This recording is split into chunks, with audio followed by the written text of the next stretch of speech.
Break the Board Sports. It's your boy RJ Cash. Click that like, hit subscribe here on Break the Board Sports. Go to breaktheboardsports.com. Put in promo code NFL50 in all caps. Get you half off the first month.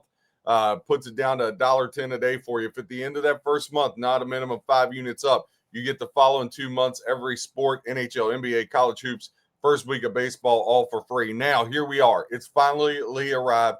The College Football National Championship. We did a couple shows on this, but this is our final betting breakdown. Couldn't be more excited. Miami, Indiana, in Hard Rock, in South Beach, Miami, Florida. Yes, it is in the Hurricanes' home stadium, but I think there is no edge to that whatsoever. Miami doesn't play on campus. Hard Rock's more of the Dolphins stadium. Yes, Miami plays there, but it's not like a college campus, right?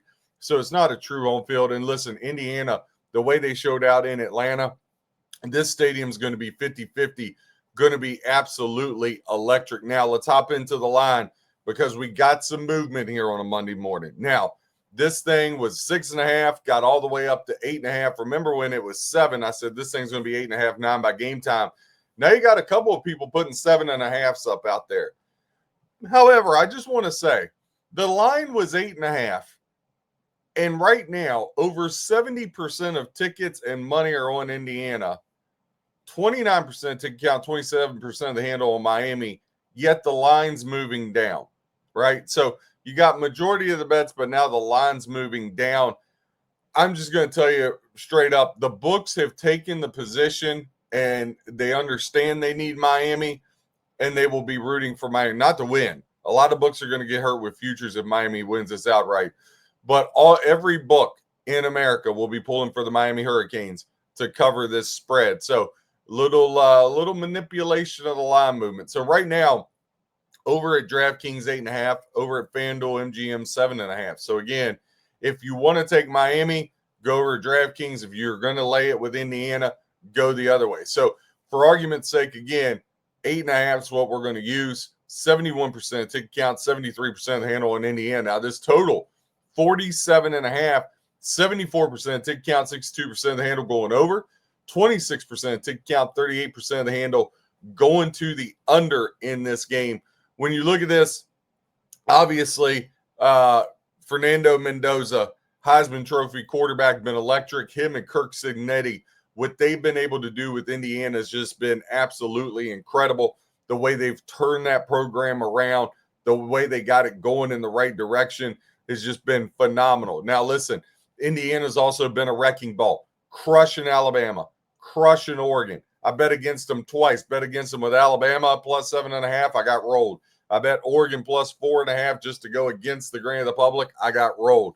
What happens here? Now, on the flip side, I had Miami on the money line outright against Texas A&M. It cashed. Had Miami plus 10 against Ohio State. Cash, right? So had Miami on the money line. Cash against Ole Miss. So, and those worked out because I had teased Ole Miss. Didn't work out. I teased Ohio State down, but tomato. When you look into the numbers, Miami averaging 31.6 points per game.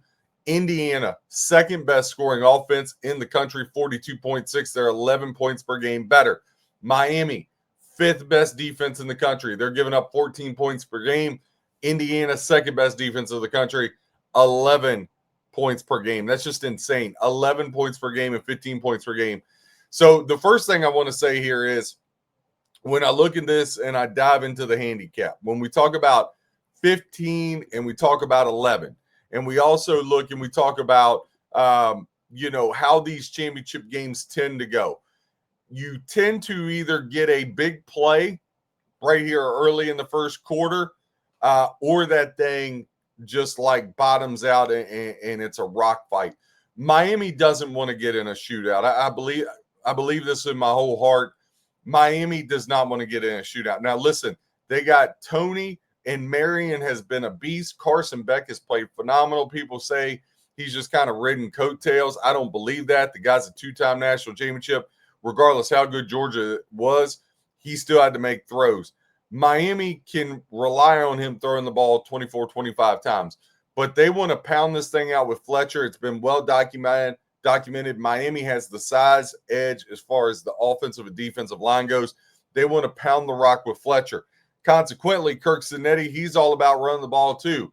Hemby, 1,000-yard rusher. Black, almost another 1,000-yard rusher. Indiana's going to want to establish the run. And so, with that being said, when you talk about the 47.5 for the game, I think that leans more towards an under. But what I want to tell you is Miami, first half game total under. For the first half under, Miami is 13-2 over their last 15. If you've just been betting their first half unders, game total, you're up 10.85 units, a 32% return on your investment there. Just absolutely incredible. So when I look at that, I think that plays right into it. I think even though over at FanDuel, you got to lay $1.50, that's a little bit more pricing than I would like. Under 24.5 for the first half, I think it's a phenomenal bet. Again, you always have to excuse my pooches. And you could, if you like the Colorado Avalanche earlier in the day in hockey, it's going to be done before this game starts.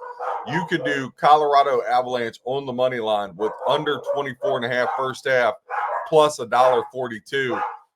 And that gets you really good value there. I think you also look at it here. Again, Indiana with Black and Hemby, they're going to run the football. Miami, they're going to want to pound the rock with Fletcher.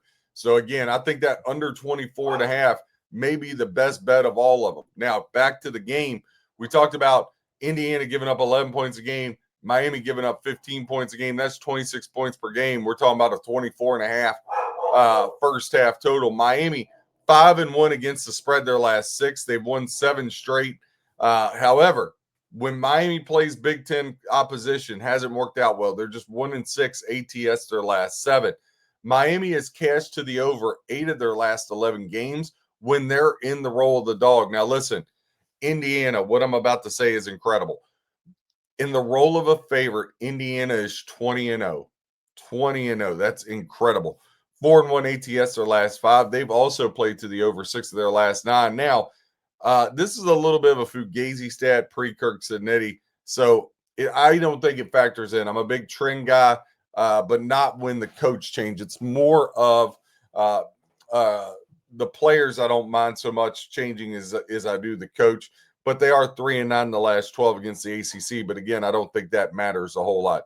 The other part of this is Lucas, quarterback for Miami, is out, and where this game's really going to lie, can Miami stop the big plays? Listen, Cooper, Surratt, and we know Becker.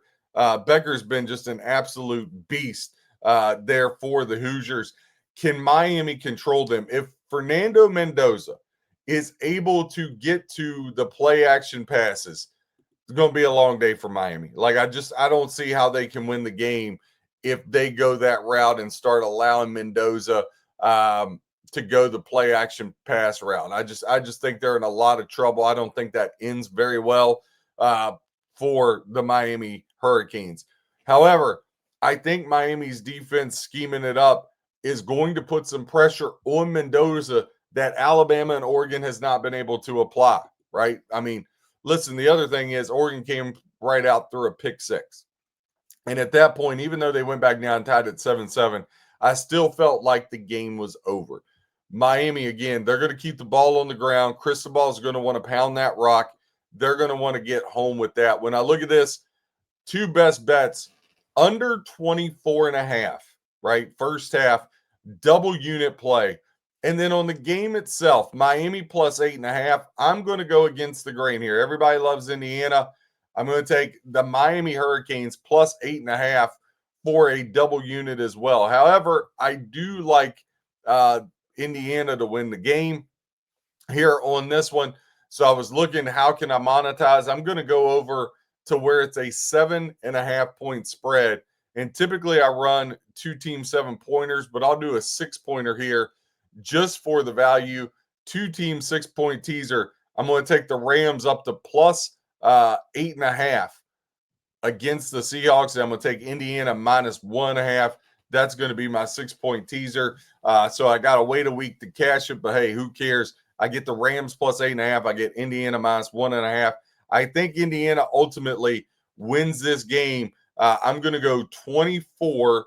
I'm going to go 24-20 Indiana across the finish line. Again, I love the under 24.5 first half.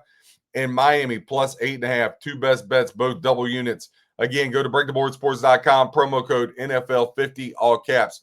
Whether you fade or follow, hope you guys win your bets. God bless and happy handicap.